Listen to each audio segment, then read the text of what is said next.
नमस्कार मित्रमैत्रिणी, आपल्या यूट्यूब चॅनलवर तुमच्या सर्वांचे मनापासून स्वागत आहे.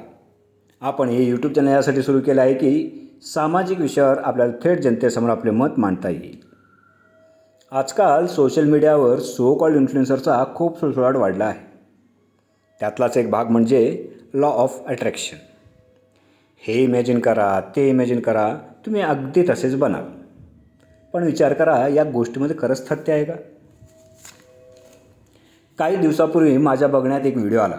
त्या व्हिडिओमध्ये सांगण्यात आलं होतं की तुमची उंची कोणत्याही वयात वाढू शकते.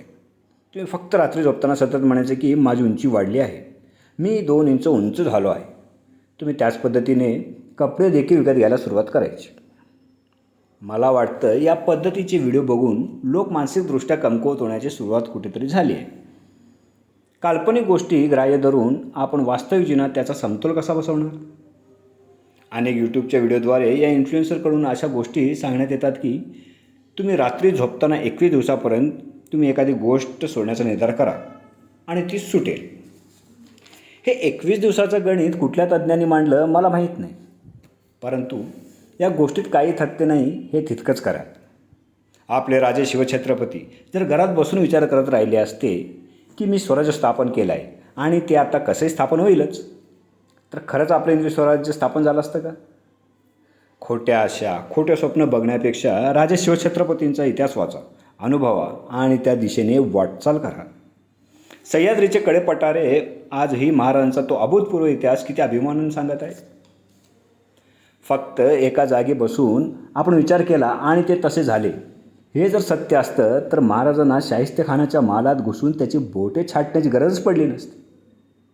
अनेक लढाया करून, अनेक युक्त्या वापरून महाराजांनी जे गडकिल्ले, आपली खरी संपत्ती आपल्याला मिळवून दिली, त्यामागे असंख्य मावळ्यांचा बलिदान आहे. या मातीला रक्ताचा इतिहास आहे. फक्त घरात बसून विचार केल्याने हे सगळं वैभव मिळालेलं नाही. बलदंड शरीरयष्टी असलेल्या त्या अफजल खानाला महाराजांनी स्वतःच्या आत्मविश्वासाने हरवलं. महाराजांच्या सोबत असलेल्या प्रत्येक मावळ्याला स्वतःपेक्षा जास्त महाराजांवर विश्वास होता.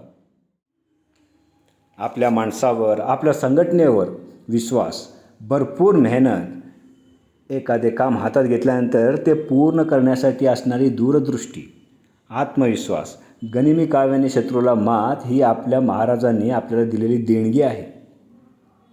आणि ह्या देणगी अंगीकारण्याचं काम आपल्या सर्वांचं आहे. जर खरंच स्वतःच्या आयुष्यात बदल घडवून आणायचा असेल तर स्वतःच्या हिमतीवर कर्तृत्ववान बना. कोणी काही सांगितलं आणि आपण ते ऐकलं असं केल्याने आपल्याला जे पाहिजे ते आपण कधीच मिळू शकत नाही. आभासी जग हे खूप सुंदर आहे, पण ते खोटे आहे. सुंदर खोटे जीवन जगण्यापेक्षा खडतर पण खरे जीवन जगा. आपल्यासाठी असेच विचारपूर्वक आणि माहितीपूर्ण व्हिडिओ घेऊन येणार आहोत. तेव्हा व्हिडिओ आवडल्यास चॅनलला लाईक करा, शेअर करा आणि सबस्क्राईब करायला विसरू नका. पुन्हा भेटू नवीन व्हिडिओसोबत. जय महाराष्ट्र, जय हिंद.